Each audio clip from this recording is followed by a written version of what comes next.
Hello, hello, hello, everyone, and welcome to this week's edition of Anchor Watch. I'm your humble host, Bobby Jones, with executive producer extraordinaire Sam. Sam, Yeah, it's been a very interesting week.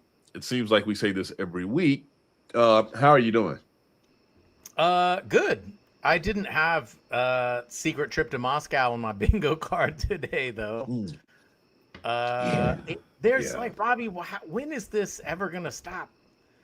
This is it. It feels like anytime I think the public starts losing interest in Iran, Trump is like, no, no, no, I'm gonna bomb Oman now. Why does he keep drawing us Yeah. into this thing? Yeah. So here's the thing, ladies and gentlemen. We've been talking about this for weeks, now months, 6 months to be exact. First of all, thank you for tuning in that long. I know this can be annoying, but the secret, ladies and gentlemen, is there is no plan, there is no dialogue, there is no destination. Thank you for what we're looking at. If I'm being completely honest and blunt, is a man that thought he could distract America from other domestic issues, and he has created the international crisis of a generation. If you're alpha generation alpha, this is the biggest thing that's happened to you. This is post 9/11. This is unbelievable because here's the deal. The actions that this man took on February 28th is going to stop people from purchasing homes, from holding jobs, from having stronger earning potential and purchasing power. This is going to stop them from traveling the world freely and seeing it and being accepted or welcomed as an American. I cannot really express to you, if you stop and really think about this, how big of deal this action was. And I'm not trying to be hyperbolic. I'm telling you, as someone who's traveled the world, if you are an American right now and you travel abroad, jump in the chat and tell us how that's going for us. I can tell you, it's not nice. If you are a new college graduate searching for a job, how's the job search going? If you are 25, 26 years old and you've been working now for a couple of years, how's that first home purchase going? If you are someone that has a blue collar job or a delivery job or ride share, how are your profit margins looking? I mean, I can go all day. Systemically, the Iran issue is all of Donald Trump's personality traits rolled into one.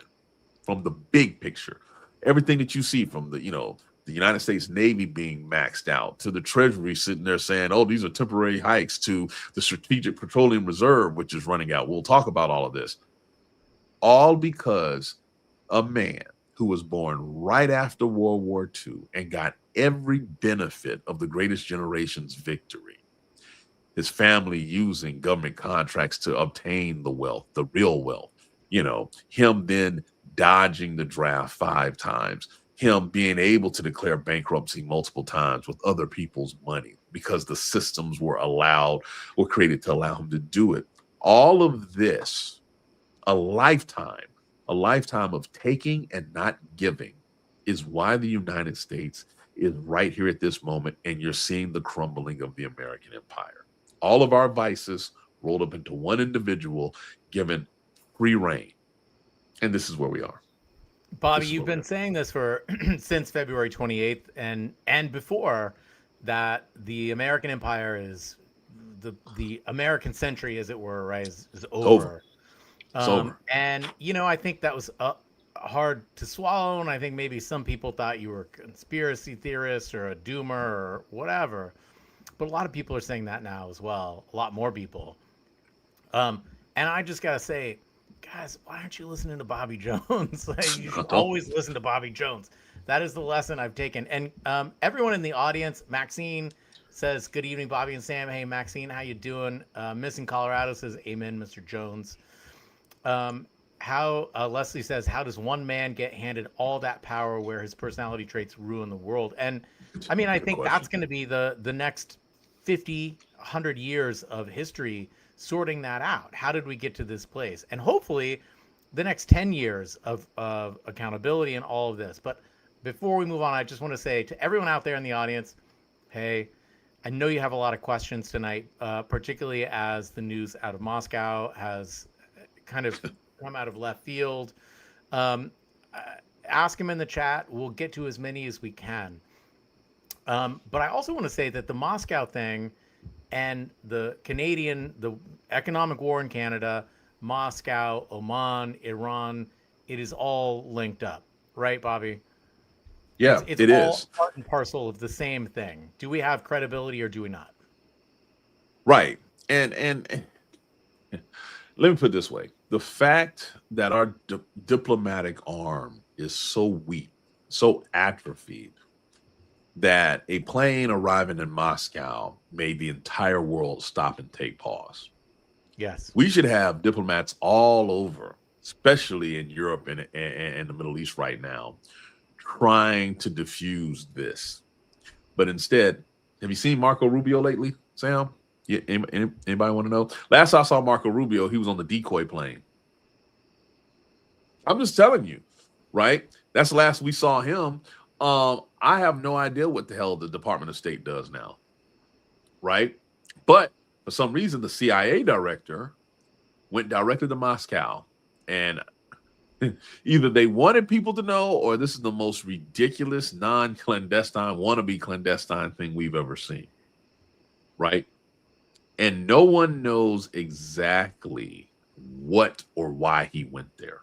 Now, this is all happening while the Secretary of the Treasury is declaring economic D-Day.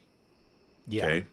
Now, first of all, him making that statement because he thinks it sounds cool obviously did not understand what the hell happened in D-Day. Who's the beach of Normandy? Is it the United States? Is it Iran? I mean, how is this supposed to work? I don't even know what that means. But I can tell you this. The reason the rhetoric is ramped up, ladies and gentlemen, is because the munitions are not there and they don't work. And so Right. this is the play. This is all they have. Because if they launched everything else that they had, Iran would sit there and endure it. And within 24 hours, see a counterstrike that wipes out everything because we don't have the interceptors. We don't. There, no, and we don't have the interceptors, but we also, we had Bill McRaven on, Admiral Bill McRaven on Mm-hmm. Monday, who said, Mm-hmm. look, we ran out of targets. There's That just, too. we could shoot, we can continue bombing, but we've already hit everything of value that's non-civilian. Yep. What do you want to just keep hitting stuff? Well, This is what happens when people realize you're all bluster. Because it's not just the fact that there are no targets. You can't tell me what quantifies an actual valuable target because you cannot tell me what the overall strategy is. See, these are connected, Sam. I need to know what your desired end state is. And based on your desired end state, I will then give you a target selection list for you to look at to drive towards the desired end state. That is military 101. When you don't know, but you think just because things are blowing up, people are going to get scared, and you do it week after week, month after month, and you have nothing to show for it, what do you do? What do you do? Because you can't go back now and try to talk to people. I mean, the Iranians have been very clear. We're not talking to you. We're not talking to you. Trump is going to talk to Kim Jong-un before he talks to anybody in Iran face to face. Let that marinate. And if anything, if I'm Iran, I'm like, yeah, we weren't trying to get a nuclear weapon, but now we will try. Because as crazy as Kim Jong is, Kim is up in North Korea. We're not invading them. We're not invading Russia. We're not invading these nations that have nuclear weapons. We're not bombing them. Iran's getting bombed, and they tried to play ball for a while, and this is what they got for it. So, look, we talked about this, um, invoking Normandy and all of this. It's bluster. It's this sort of press release that he's going for. Um, how do you feel about the sort of the power of economic sanctions at this point? Like, Um, what do we actually? We want to get back to where things were before, right? We want the Strait opened. right. There was news out either this morning or yesterday that Iran hit another tanker, totally disabled it, and that potentially was under escort by the U.S., which is a little Yep. embarrassing as well. Yep. Yep. Yep. What And do we this is want to get out of this? well, that's the thing. So think about it like this: you're trying to sanction a nation that, for most of its modern history, has been sanctioned. So now you're going to sit there and say we're going to sanction you even harder, and Iran's like, "Thank you. May I have another?" Because that is their. I'm serious. That is their normal state of existence at this point, right? Think about it. Since 1979, they have been more under economic sanctions, way more than they have not been. And so you're talking to a nation that has been basically calloused towards that coercion. Okay. The flip side of this is okay, you sanction us. Good luck getting through our backyard, through our territorial water. And you can escort all you want to. Are you willing to risk a multi-billion-dollar warship to escort a rusted old merchant tanker? That's the question you got to ask yourself. That's the question you got to ask yourself. And I think the United States is blinking.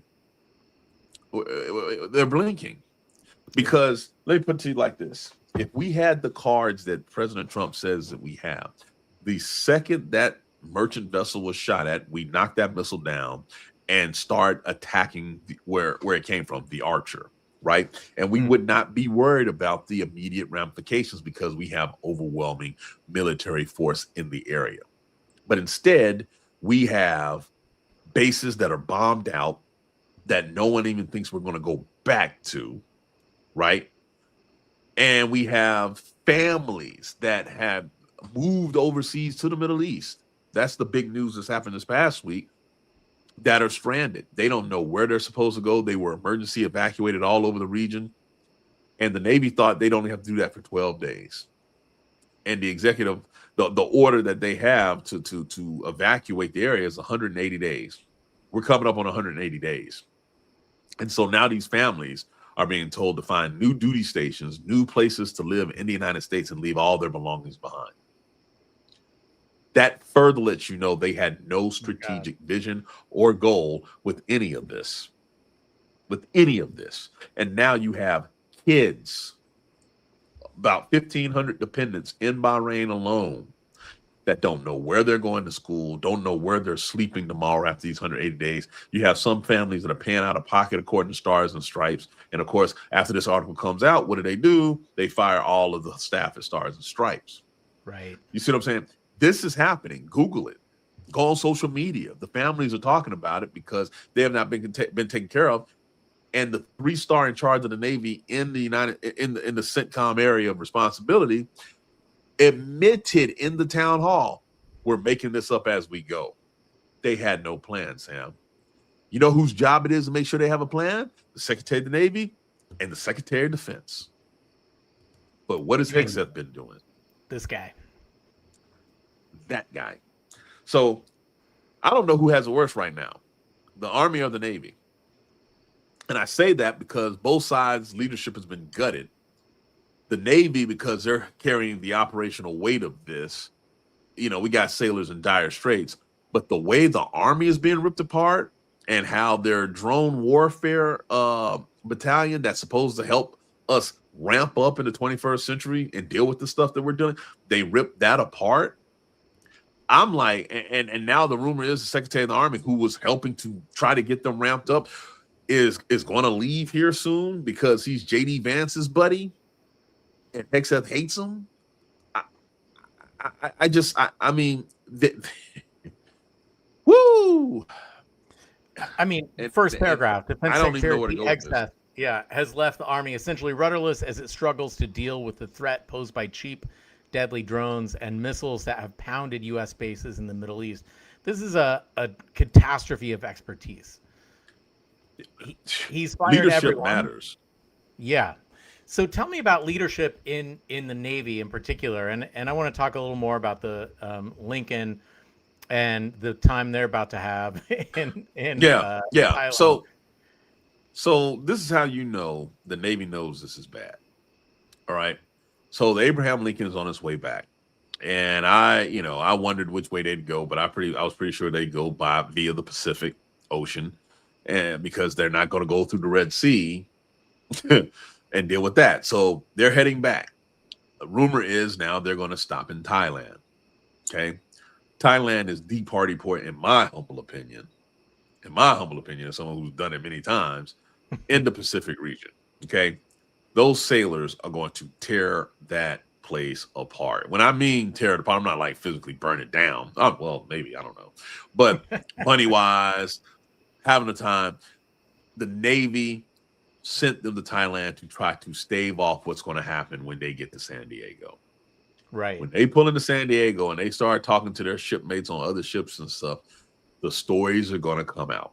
This is the equivalent of them trying to give you steak and potatoes when they're telling you you're going to be extended on deployment. They're trying to mitigate the emotional response. And let me be very, very, very clear on this, because ever since these stories started coming out, another dang ground combat, veteran from Afghanistan or Iraq keeps talking about how it's not that hard. None of those guys have ever served on ships. Right. They haven't. They haven't. It's when I say it's psychologically different, there's a reason why they have to put you and through psychological evaluation to go on submarines, for example, being at sea, not seeing sunlight. And for a lot of those carrier sailors, depending on where they work, they might as well have been on a submarine. So there are things that you have to do to maintain and get through. These guys are going to cut loose. The Navy is going to try to treat them like they're so great. They're going to spend money that the Navy obviously does not have. Well, but they've also got like 6 months of pay that just been accruing, right? They've been on the ship. Yeah, I know. Yeah. But at the same time, again, it's not about the fun that they'll have those how many days, 3-4 days, who knows? It may be there a week. I don't know. They're still going to remember this. Yeah. And if this is your first deployment, I'm going to tell you right now, there's no way in hell I'd do it again. I'd be like, nope. You're going to lose a lot of expertise, battle-tested expertise, because that's the other thing that I don't think people understand. That carrier was doing combat operations. That carrier was doing a lot of the strikes that you saw. Okay, 24/7, continuous operations. That takes a lot, especially in that heat at this time of year, right? But the Navy understands they have a public relations issue with that group. But at the same time, USS Benfold being adrift for 4 days, completely dark, you have maintenance issues on ships all over the place, which has been a reoccurring problem for the last 15, 20 years. But now, because of these unplanned operations, the maintenance schedules of all these ships have been thrown asunder, right? And on top of that, people who are supposed to rotate, they got extended. You have people on that aircraft carrier that was supposed to be out of the Navy. They served their contract. End service date is what it's called. And they get extended, operationally held, because of what's going on. And even if they wanted to leave, because the logistics have been jacked up, they're stuck on board, so they have to stay. I could not imagine knowing I've done my time and then this is happening. Yeah, I mean, but you can't tell the Army guys this because, they whatever. The other piece of this, too, is the Army, the guys that did the global war on terrorism and stuff like that, and it's not to take away from them, but when they came home from rotation, they had a certain amount of time and then they go back. That's just a taste of what the Navy does. The Navy's always deploying, whether it's war or not. Why? Because the president wants to do something like he did on February 28th. There's a force to respond. Our entire career is deploy, come back, deploy, come back, deploy, come back. It's not like, oh, we're going to do this special mission and then go. No, it's a constant rotation. And so when you do any type of extension of those rotations, you have to strategically think, what is the cost? And nobody Nobody from the President of the United States to the Secretary of Defense to the Secretary of the Navy thought that through. If they did, you wouldn't have stranded families in the Middle East. You wouldn't have ships breaking on deployment. You wouldn't have records being set underway. And by the way, this is a different type of warfare than World War II. Everybody wants to throw World War II out there. There were no hypersonic missiles in World War II. There were no stealth fighters in World War II. There were no anti-air defense systems that literally are fully automated and you pray and hope that they make it, because you know what? Even in World War II, they had fortified bunkers. Our Marines and servicemen in the Middle East right now do not have that, which has become an issue, which is why we're still finding out about casualties. That we're still trying to find and figure out who's hurt and how were they hurt. We still don't know, because this guy, Hegseth, has fired people from Stars and Stripes. He tries to control information. And when was the last time he sat down for a press conference? I mean, he's as who was it? Somebody, yeah. He's out campaigning for Republicans, which is kind that's of not grotesque. The job. That's not the job. It's if that's what he wants to do, go ahead and have inappropriate. It's a complete conflict. He knows it, but he doesn't care because the rules don't apply to him. Let's talk about Hegseth. He was a complete crap officer, right? That did not follow the rules. He takes over as Secretary of Defense. Just remind us, like, how did he serve? What was his service? He was National Guard. He was a major that did not get company command, which you get at the rank below major in the Army, from what I understood and what I saw. Right. Mm-hmm. So he never had command. He had a couple of DUIs, which is why when he took over, he said, we're going to get rid of these rules about if you make a couple of mistakes, it's going to impact your career. Why? Because he did it and it cost him his career. No, it just showed that he was a shitbag of a leader, period. Right. And so he goes and he figures that he can cosplay this whole warrior ethos thing. You know, when the cameras are on, look tough, have the tattoos, the slick back hair, you know, like he's freaking Rambo's love child or something from the goddamn 80s. I mean, let me play. You know what? If he was in Rambo, like, look, we all know he'd be the, like, I don't know, the shitty bureaucrat who was trying to put Rambo in jail. Let's play this clip real quick. It means no more DEI. It means no more trannies, just training. So to use that word, by the way, is it's pretty abhorrent. But when you have trans fighters, right? Yep. Trans enlisted people. I mean, it's like it's using a slur to refer to the people who you're meant to represent. And look, the Secretary of Defense is a civilian, right? And they support the staff. They're not like a CEO. They're not like the big boss. They're somebody who is meant to take care of, to tend to this incredible military that we've developed, right? And that's not doing it. That's not happening. And so we have the USS Abraham Lincoln taking port in Thailand to sort of like, let them burn some energy before they get back and start talking, right? You have and also Joan Voorhees in the chat says, can you address the topic of the sailor whose father was deported for speaking out about these conditions? You have shit that's going on here that's fucked up. Again, the culmination of one man and all of America's worst virtues rolled up into one. The fact that you have a sailor that has been deployed as long as this guy has on Abraham Lincoln, only to find out that his father has been arrested by ICE.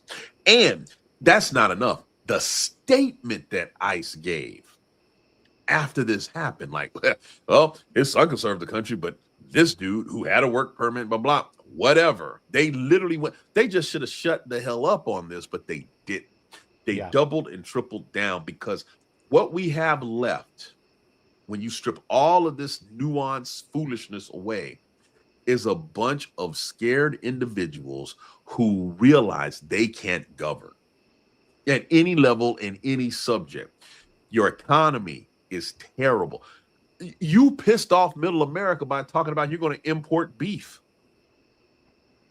I You mean, know what I'm you've saying? seen some of those memes, right? They're herding wild horses and selling them for food. I mean, Like, it's this. actually illegal. They're not meant to do that, but there's some sort of gray middleman area where they're. I mean, this shit is crazy. And of course, like, I'm read a couple of pieces about it. It's not totally verified, but I wouldn't put it past them to do that. Sell horses for meat. Well, the desperate times are going to get more desperate because we're really at the clock is ticking. The SPR, the Strategic Petroleum Reserve, is rumored to be at 40 days. So let's get a little bit TikTok. back to strategy. Yes. So we have, I mean, first of all, I think the statement you made in the opening, you could have just said that and we could have ended the show forever. The American empire is done. Right? Yeah, it's done. So at this point, we're sorting through the shards of all of this. We have a credibility issue, massive credibility issue. And we have a looming economic crisis that's only being made worse by things like Trump's, economic war with Canada. Yep. What is, Bobby? You've been elected president. What are a few things that we do to, first of all, shore up our reputation? And there's my thumb again. I like when I do that. No, that's fine. No, I will never stop it. I will never stop it because it always comes up in the dumbest spots. Shore up our reputation abroad first. How do we do that? Yep. And second, how the hell do we get out of Iran? Well, and we kind of talked about this in the past, but now I'm even more sure. I need a face-to-face meeting with the Ayatollah of Iran. You can bring your prime minister, you can bring with him, and he may be injured, this and other. I have to go to him as an equal, which is the one thing that Donald Trump cannot do. But that's what I would do. That's what I would do.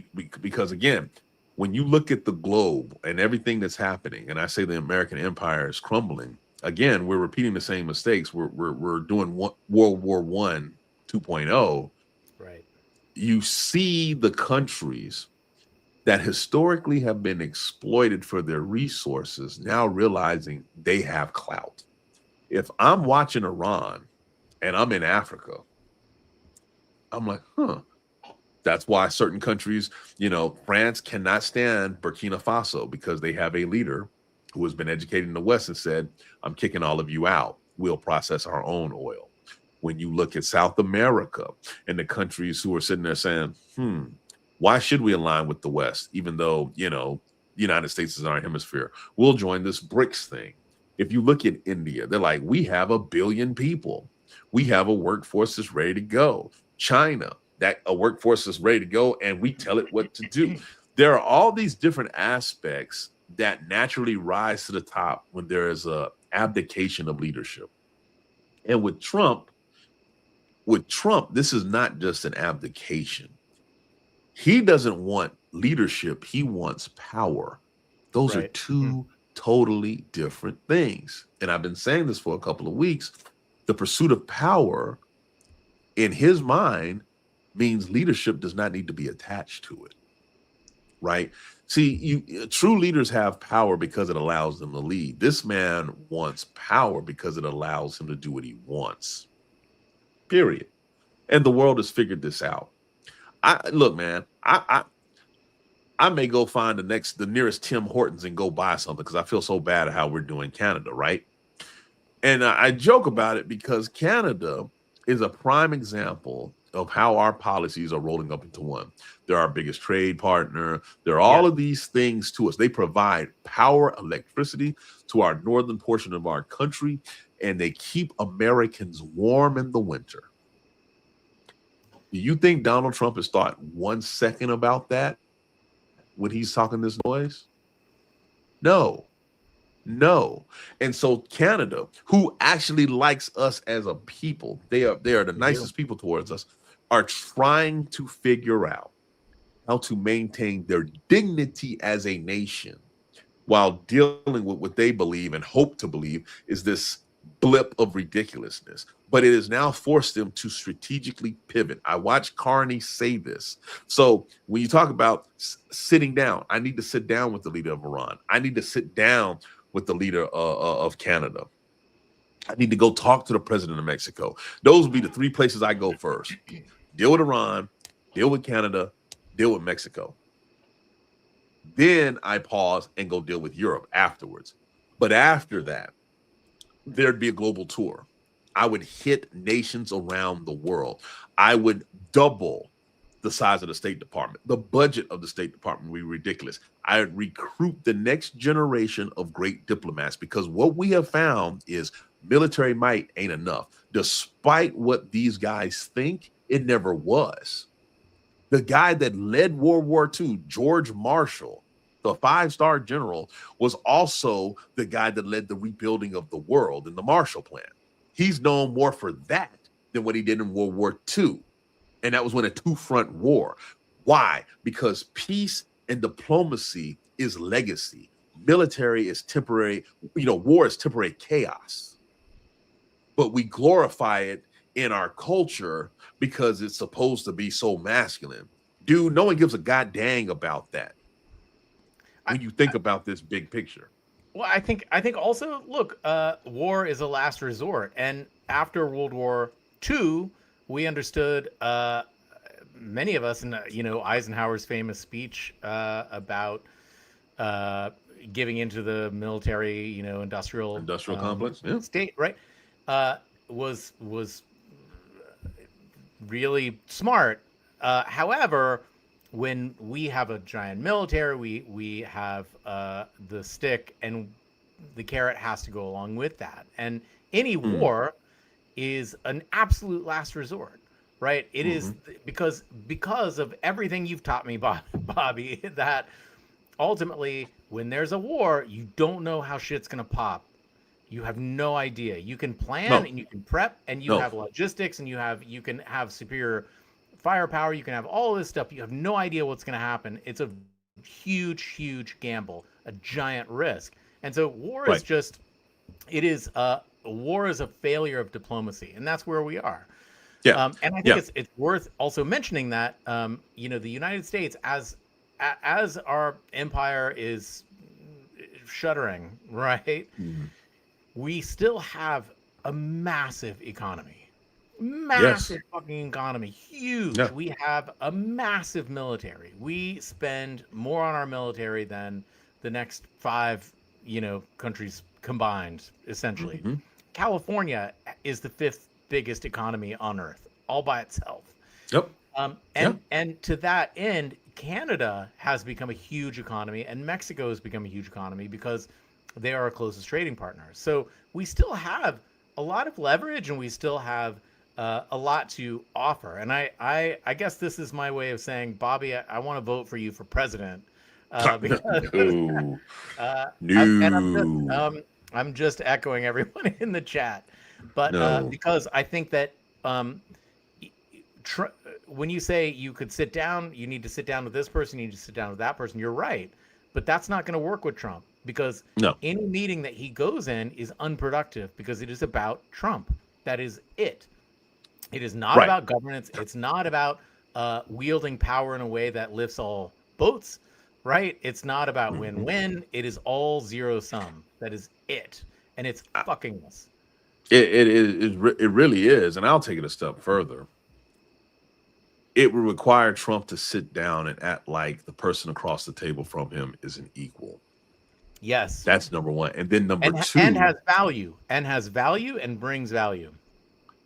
And is worth and it is worth that person succeeding even when you also succeed. Right? Like it is if Trump succeeds, that person fails. If that person succeeds, Trump fails. That's the way he understands it. But that's not how the world works. Yeah, but the other piece of it too is the person sitting across from Trump is going to be smarter than he is, and they have to work themselves in a manner that does not intimidate Trump. Anytime he is challenged intellectually, he reverts into this toddler state, and it's gotten worse as he's gotten older. The name calling starts, all of this. There you go. I mean, this nonsense, right? Lake Ontario to Lake America. Why? Because Carney gave a very reasoned response on how Canada strategically is now going to have to move forward. It'd be the same thing. It'd be what any leader worth their salt of a country would do based on what Trump has tried to do to them, this tariff thing. And so because he gave a very well-reasoned response, Trump does this. Because, hey, I'm surprised he didn't say Lake Trump, Yeah. Because at the end of the day, it's not about substantive policy. It's about him trying to win the moment, and then he can walk away and not feel like, he's less than, because all he cares about is his feelings. Have you think about it like this, Sam. Have you really heard him get into the suffering and the struggling situations that Americans are facing right now? Has he gone into detail? And when I say that, I'm not talking about the made up stories like the admiral that went and visited freaking Abraham Lincoln and talked about how nice he was. I'm like, yeah, okay, what admiral was that? When did he do that? This, that, and other. Lies. I'm talking about someone that is in, I don't know, Western Pennsylvania, that is sitting there trying to make ends meet, and what they are doing to try to help them. None of that's happening. He's just like, endure. Meanwhile, that top 1%, that oligarchy is making more money. Still. And the question you've got to ask yourself, America, is what is the breaking point? Is it going to be here this time next month when we're down to the last few days of the Strategic Petroleum Reserve because there's no backfill? There's no backfill coming to help. And now you're paying $6-7 for gas, $8 for gas a gallon. And then this is the question he asks. Did you remain loyal? Did you remain loyal? And the fact that they put that picture there, and my first question would be like, to who or what? Right? He didn't put a picture of an American family. They didn't put a picture of an American worker. They put a picture of Trump. They even put a picture of an American flag. It's amazing. It's amazing. And our allies that we should be able to go to in times of need don't want anything to do with this. Hold the line just said in the chat, and he's right. The Prime Minister of Japan is never coming back to the United States. She said this. No. She said this. And yet we have how many thousand troops in her country? So here's a thing, just to kind of put a cap on Canada. This is an ongoing story, folks. Iran is an ongoing story, and I want everyone to continue focusing on Iran, also focusing on Ukraine. And I want to talk about Moscow just a little bit more in this context. But with Canada, keep in mind that Carney's actions will have negative impacts on Canada and Canadians. Yes. He has a 70% approval rating of his actions. Yep. The Canadians are willing to sacrifice to screw the United States. Look, the tariffs over here, 30% approval or less. Nobody wants these tariffs. Nobody thinks they're a good idea. And you know why? Because they aren't. They're a terrible idea. It's a self-own. It is a self-inflicted wound, just like the war in Iran was. Yeah. We just can't stop ourselves. Let me put it to you like this. People, I don't know why we forget this, but there was one major group of people. There were a couple of few sprinkled platoons in, but there was one major country that landed on D-Day with us. It was the Canadians. They're different. They're kind, they're polite, but they are tough as nails. They are. They pride themselves on having warmth, but like they say, elbows out. And their sovereignty has been threatened by the United States of America, the president of the United States of America. They're willing to endure. They are. They really are. Let's play a clip to show you what we were talking about. You did this morning on the radio when you said Donald Trump could kiss your ass. Did the Prime Minister ask you to tone it down a bit? No, he didn't. I'm not going to comment, but he wasn't against that. And I have a lot of real estate on my ass, so he has a lot of room to kiss my ass. So, If you couldn't hear it, he said he's got a lot of Yep. room to kiss my Yep. ass. Yeah, they're not intimidated. They won't be. And if I could ask President Trump one question, because I've thought about this, I would ask him very simply, who do you really work for? And then explain to me how. Because he's not working for us. He's not working for America at large. He's not working for the royal we. I know he's making money, but it goes beyond that too. There's a cruelty to the actions that we're seeing. To have a sailor on board USS Abraham Lincoln hear that his father has been arrested by ICE, for example, and ICE is just like, oh well, even though he has a work permit and all this other kind of stuff. There's a level of cruelty here. There's a level of suffering here, which is why they killed all of our soft power. That's why USAID went away. Not because it was a big line item in the budget. Not when you're spending 1.5 trillion, for the Department of Defense. You don't want people in Africa to have AIDS medication. You want them to suffer. You don't want to deal with the people who are homeless in your own backyard. You'd rather send the National Guard to round them up in DC. You don't want the baseline of our economy, those immigrant workers that you want to vilify. You don't want them to strive for a better life and have a system that allows them to do it legally and then one day become citizens. You don't want that. You want the pain because it makes you feel like you're powerful. And again, power is not leadership. If we had to go to war legitimately right now, how many Americans would trust the president of the United States? How many people would follow him? This is what I mean by strategic. This is why this matters, ladies and gentlemen, because we may have a real crisis now thrown upon us because people see us as weak as we are, and the country will not unify, which is the number one job of the president of the United States, to unify the country, to protect the country, and no one trusts the man leading the country. It's amazing to me. So I want to talk a little bit about this Putin situation in that, CIA Director Ratcliffe makes his crazy trip to Moscow for 2 hours. He, as you mentioned, he went by military plane. He was like what do you call it? Like a C-17 or something. C-17A Globemaster. And so clearly he was sending a signal like, look, I'm not taking some secret plane. I'm not sneaking in.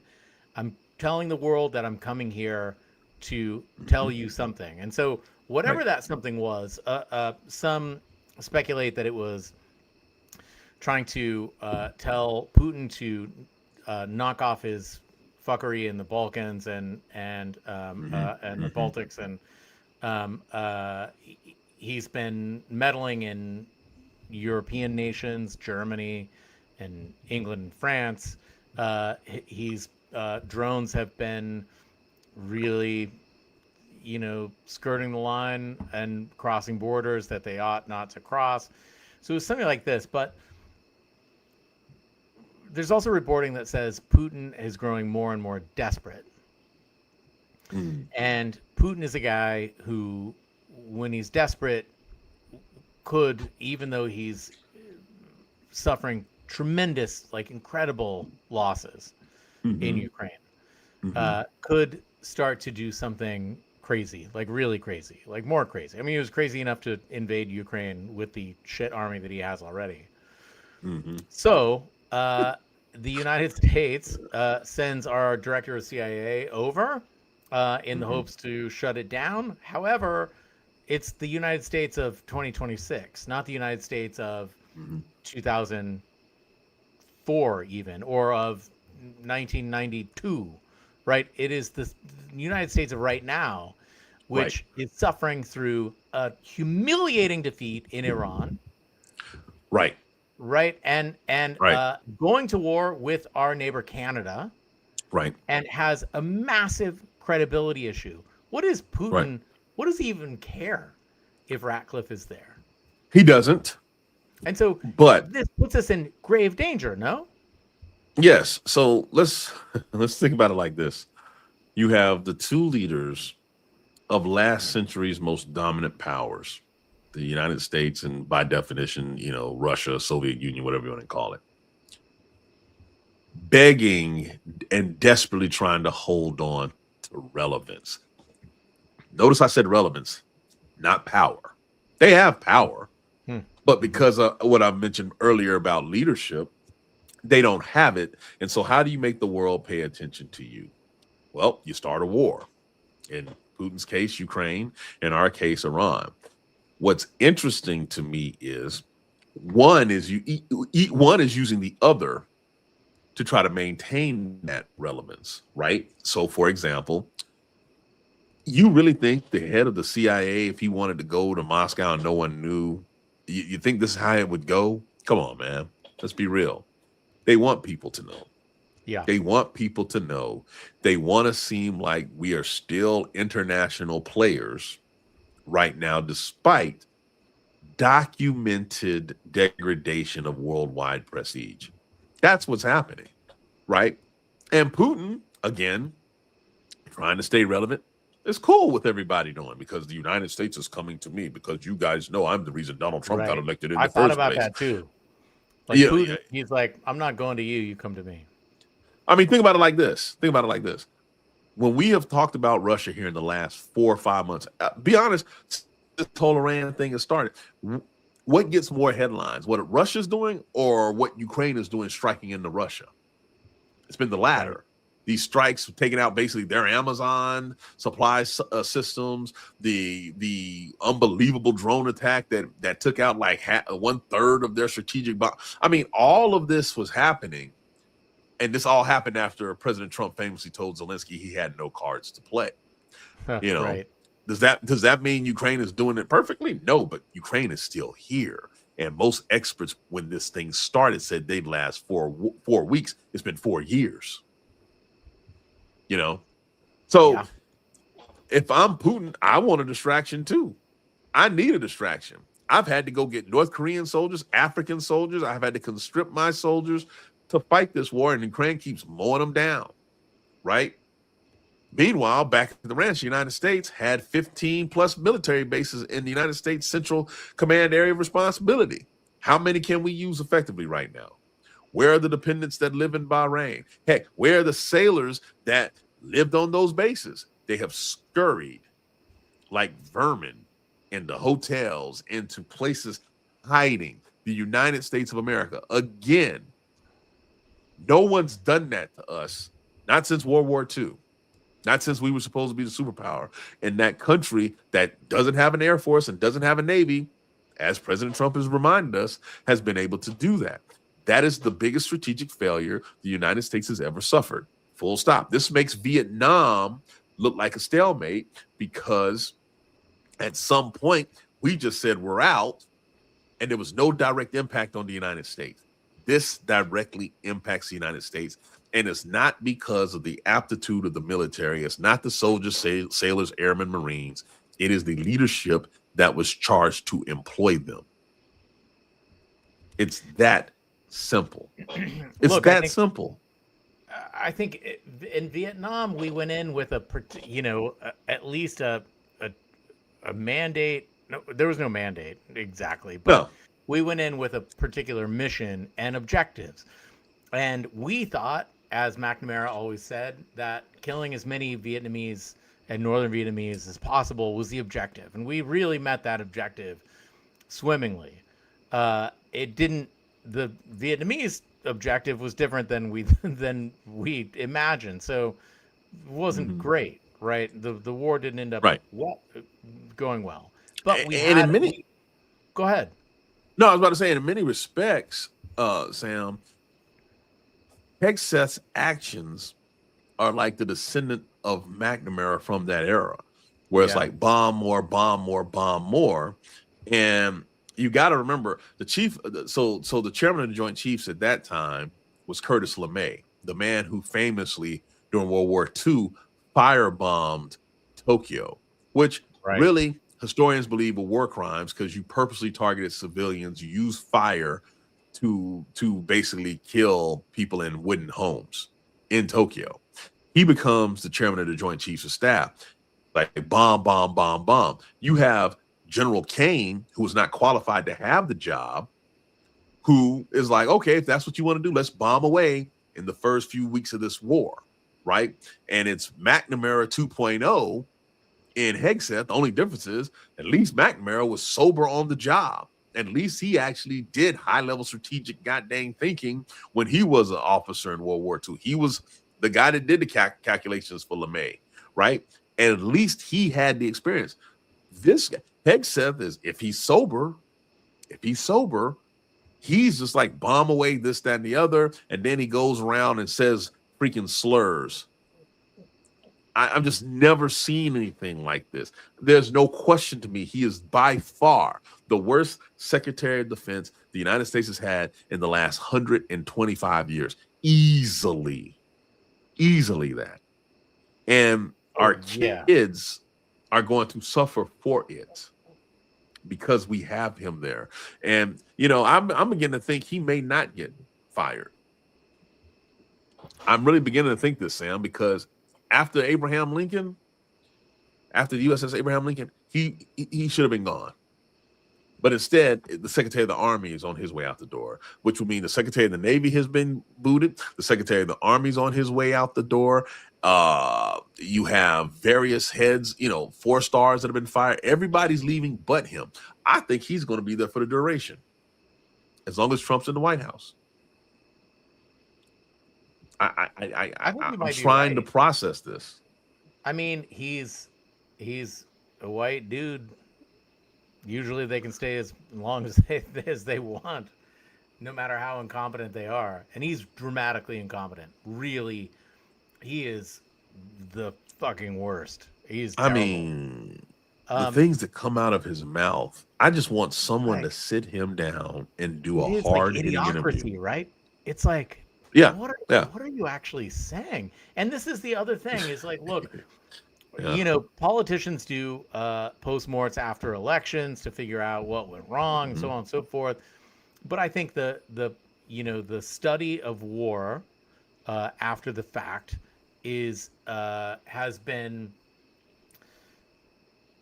incredibly valuable to our own military, but it also depends on clear-eyed and objective analysis, right? Where you can say, this, I don't care who it was who got this wrong, but we got it wrong. Like, we got this part wrong. We fucked up here. We did this thing wrong. Is there going to be clear-eyed analysis from this war? And is there staff still in place who will remember, who's taking notes, who will do the academic work to put the pieces of this failed war back together? There will be no clear-eyed analysis of this conflict with the current staff. Just take that out. They won't even tell you how many people have been hurt. There's no way. Now, I do believe institutional memory is still strong enough where those who are observing and watching, who are in the rooms, will remember, and we will eventually get a more accurate accounting of everything that's happened. But what we will never really understand is the mindset that drove civilian leadership to do the things that they have done. And when I say, and I keep focusing on civilian leadership because the civilian leadership has this ripple effect into the uniform. They select who they want, who they think is going to be more aligned with them. Forget merit. There's no way anybody who knows the United States military can objectively look at me and tell me that we have a more competent 3- and 4-star corps today than we did 18 months ago. There's no way. And now you have this reflection of absolute incompetence, from strategic thought to tactical execution, and when it comes to using munitions, to material readiness when it comes to ships literally breaking down in the middle of the ocean, to people starting to break because they're being asked to suffer and you cannot give them the reason why. The resiliency of the American military force has been taken for granted. We can endure so much if we know why. People didn't complain or do anything after 9/11. We just went and did what we had to do for new records of time. Those records now are being broken by the current fleet that's out there now, and they have no reason to think that this sacrifice is worth it. Yeah. It's unbelievable. On that, I know we're kind of rounding out the hour, but I wanted to ask you about this ship renaming situation, which I've been only like, I don't know how to feel about what's going on. So can you sort of tell us what is start at the beginning, what's happening? And I know you've been thinking about this a lot. So bottom line is, back in 2017, Trump's first administration, the United States Navy, the Secretary of the Navy, because that's who it goes down to, decided to name CVN-81, the new nuclear carrier that's going to be finished in 2032, after Dory Miller. Dory Miller is famously the black mess attendant that armed an anti-aircraft gun after not being trained to do it, because blacks were not allowed to do anything but basically be servants in the Navy at that time. During Pearl Harbor, rumored anywhere from shooting down 1 to 6 different aircraft, moved his grievously and fatally wounded captain, tried to take care of him, went back into the water to save and pull sailors that were literally swimming in burning oil out to safety. The man should have got the Medal of Honor. He did not. He got the second highest award the Navy can give, the Navy Cross. I'll give you one reason why he did not get the Medal of Honor. Now, to put this in perspective, no black servicemen were awarded a Medal of Honor during World War II, initially. None. The Army then went back in 1995, 96, and did a comprehensive review of their records and found that there should have been at least 7 black men to receive the Medal of Honor, and they were given those Medal of Honors. Their families were. Only one was still alive, and he got it, and President Clinton presented it to him. The Navy, good old Navy, did no such thing to review their records. Now, I need people to understand the United States Navy, ironically, the Continental Navy in particular, was built on the backs of black men. Crispus Attucks, the first guy to die at the Boston Massacre, was a black sailor, okay, longshoreman. But more importantly, back then, well-to-do white men did not want to go to sea. Blacks who were like, I need to get away from, the slavery thing, were willing to go on ships. And so some of your first real tough enlisted for what this thing that became the United States Navy was, they were black sailors, okay? And all the way up through the Civil War, black sailors were doing these things in full rating. They were everything but officers. Wow. After the Civil War, they downsized everything. And then there's an economic, basically almost depression. And the Navy said, we're going to go all white. And the only thing that blacks will be able to do is to be servants. This is kicking in the Jim Crow thing. So now you got a little bit of background. Let's talk about aircraft carriers. Because the first thing that I saw and I knew was going to happen was, aircraft carriers are named for presidents. No, they're not. No, they're not. What the naming convention is, no. The naming convention is whatever the Secretary of the Navy wants it to be, right? And so, for example, you have the Enterprise, which is where Star Trek, that ship actually got its name from, because it was a nuclear carrier and it was futuristic, and Gene Roddenberry used that name, okay? Or the Intrepid, or any of these other things, the Midway battles. It's whatever they want it to be. And to show you the difference and why I know this is racist, okay? There's an aircraft carrier called the USS Carl Vinson. Ladies and gentlemen, if you don't know who he is, he's from my home state of Georgia. Look him up. Big proponent on naval power, House of Representative member for decades. The man signed the Southern Manifesto saying keep the South segregated and everything and anywhere else you can keep it segregated. His ship is still out there. Oh my God. A staunch segregationist. But you're going to tell me it's cool. Not one person has tried to change the name of that ship. Okay? Really? But now, no. It's come up times in the past when there have been black sailors who are like, I don't want to serve on that ship. But Congress has not moved anything. The Secretary of the Navy has not moved anything to change those names. No, they've left it.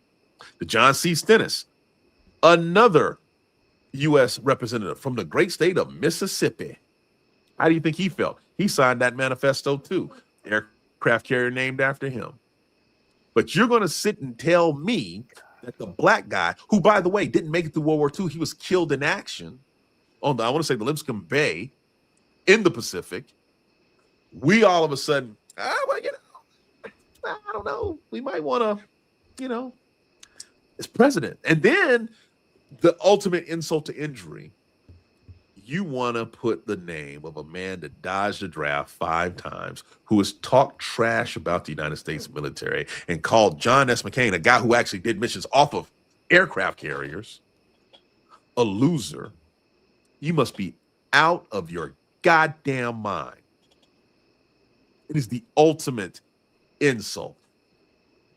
Dory Miller was born and raised in basically Waco, Texas, where they had over 40 lynchings. There was a man burned alive in the county he was born in 3 years before he was born. He was forced to not finish school to make ends meet and joined the Navy in 1939 before the war even started, and gave everything he had. He did the most he could with the life America gave him. And now you're going to tell me, not only do we want to take that name because he was black, we want to put the name of a guy who hasn't done a goddamn thing for anybody but himself on the flagship ship of the United States fleet. I try my hardest to keep my cool and my calm. But if we as Americans cannot agree on this issue, then what are we doing? What are we doing? I mean, so everybody, Gerald Lacey says, and the Stennis, which I was happy to land on as a black aviator. And then he also said, I used to say that man is rolling in his grave to know that a black man is landing a $45 million jet fighter on his ship. Gerald, amazing. Incredible. Yeah. No, those the black sailors knew, especially black officers, we knew exactly who Stennis and Vinson were. We're just like, really? It's the same of us having to go and drive on bases named after Confederate generals that sucked. You didn't even name them after the good generals. You literally named them after the crappy ones. And we're told to just sit there, shut up, and take it. Well, you know what I did when I was in uniform? I'm not in uniform anymore. I don't have to sit and take shit. I'll be damned if this guy is going to sit there and take the name of Dory Miller off a damn ship that he rightfully earned. And I'm still waiting on his Medal of Honor, by the way. It's about the principle of the goddamn issue. I'm not going to sit here and watch this nonsense. You got literally sailors on the Abraham Lincoln whose fathers are being locked up. But you tell me it's not a big deal. The same clowns who say, suck it up, Buttercup, who never had the damn testicular fortitude to go to their recruiter at the damn mall and sign up, are the same ones who have a problem with this whole name thing. In my humble opinion, you don't even have a right to talk. You don't. This is not about color. This is about goddamn respect. And for damn over 200 and damn well 60 years almost, Black people in this country have laid down their lives for people who don't think they're even humans. And now, when we actually get some just a little bit of recognition for all of that, you're like, nah, I need to put my name on this because I'm better. I'm this, I'm that. No, sir. No, sir. I can't go to sleep at night knowing and thinking about the sacrifices of people, not just Black people, those who have been marginalized, who have fought and believed in these words put on some damn paper for people who have not had the backbone to stand up for anything other than themselves to take it away. Not doing it. Not doing it. Not doing it. Call Congress. Call Congress. That is our CTA. Whoever you got to call, fucking raise hell. I mean, it is like, it's infuriating because the names actually make, they are important. And what we call things and what we honor and who we admire and who we respect and who we call out is a big fucking deal. And I think that too many people have said for too long, it's not that big of a deal, we can handle it. I don't think we should anymore. I really don't. No, you don't know who it affects. I'll give you a perfect example. When I was in the Naval Academy struggling through there, and I really got to read up on who Dory Miller was. Yeah. I was like, I don't have the right to sit there and feel sorry for myself. You know what I'm saying? You'd be surprised what'll motivate you when you are really going through it. Right. That's the power of telling someone their story. People who are watching this right now, all of y'all have a story that I guarantee you at some point in your life will motivate somebody else. Yes. Yes. You know, and look, and when you tell it, you tell all of it, the harshness, the triumph, because it makes it that more real. Seriously, a Black guy from the middle of damn Texas who had to worry about lynchings growing up was like, I don't know how this gun operates, but I'm going to protect those people around me. He went from doing laundry to knocking down Japanese bombers. That's amazing to me. Bobby, we've talked about, we kind of go here almost every time, but like, this mediocre motherfucker, what a piece of shit. Just a piece of shit this guy is. And look, I think I'm sorry. I'm just so pissed off. What more do we have to do? That guy, put his picture back up there. That guy took down the picture of the damn, not naval aviator, military pilot, Air Force pilot that flew more combat missions than any other American in history in Chappie James. Why did he do that? Because he was the first Black 4-star general that we produced, because he flew more planes and flew more missions, combat missions, than anybody else. And he could not stand the fact that it was a Black man. But Chappie James is the damn legacy of the Tuskegee Airmen, the same group that you said couldn't fly in the first place. And it just bothered him that it was the first thing you saw when you walked into a Pentagon. Excellence personified. And the dude had a mini afro. He fucking hated it. But you know what? That guy motivated my brother to be an Air Force pilot. Wow. And this clown, who I don't know how long he can go without a fix or without a drink, has the nerve and the outright audacity to take it down. But you talk about a warrior ethos, you wouldn't know it if it slapped you upside the damn face. Because you've gone out of your way to take down real warriors. Not just the Black ones, Donahue. I can go down this. General George. Real warriors. Admiral Franchetti. Yeah, her. Warriors. Because you know what the first thing that warriors learn about this whole thing about an ethos? It's not about you, and you're willing to sacrifice yourself for everybody else. That's a warrior. That's and right. That is the antithesis of what he is. I think, the stories you tell me, Bobby, I always leave the show inspired. And the one thing is, there's nothing inspiring about that guy. There's nothing inspiring about Donald Trump.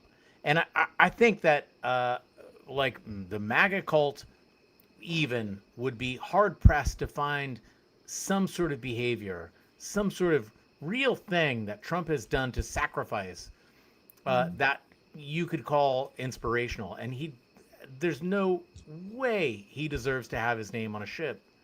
What is he doing for the common good? He's not doing anything. I want my kids to grow up knowing people like you, Bobby, and knowing people like the people that you talk about, because you come into this world and you leave it a better place. That's a criteria. No, You serve, you there's sacrifice. nothing special That's about there's nothing special about me or anybody else. It literally, ladies and gentlemen, every day I run into people that are good people because they care about other people, right? And you may not think you're a leader. You may not think that you're this, that, and the other, but I'm telling you, just the act of caring about someone else and not thinking about what you can get out of it, that is what should motivate people. That is what makes America great, in my humble opinion. Yeah. And we have a bunch of guys, and I'm just emphasizing a bunch of guys right now who have never understood that. And now the entire world is suffering. That's right. All right. Man, we done kept people over too, so we need to. People are here for it. Y'all are the best audience in Substack. Appreciate you. I want to say, next week we're going to have a different time. But we don't know exactly what that time is going to be. Hopefully, we love going live with you. So instead of taping and broadcasting, we might do Monday night. But we'll Bobby and I will talk about that, and we will let you all know. But look out for the announcement so that you can bookmark it, you can schedule it, and you can be here with us, because this show is not a show without you guys. Noreen, Lissandrello, we love you too. Guys, another thing, subscribe to Navshad, his Bobby Substack. It is, and I've seen this in the chat, it is the best little daily briefing that you can get. And the thing is, I am half awake, so I appreciate y'all tolerating it. So. It's amazing. But a day like today, you get a briefing, and then somebody lands in Moscow, and so you got to have an anchor watch too. Yeah, it's That's crazy. where we are. Absolutely crazy. Thank you guys for the support, as always. We appreciate it. Yeah. Thanks, everybody. See you next time. Thank y'all.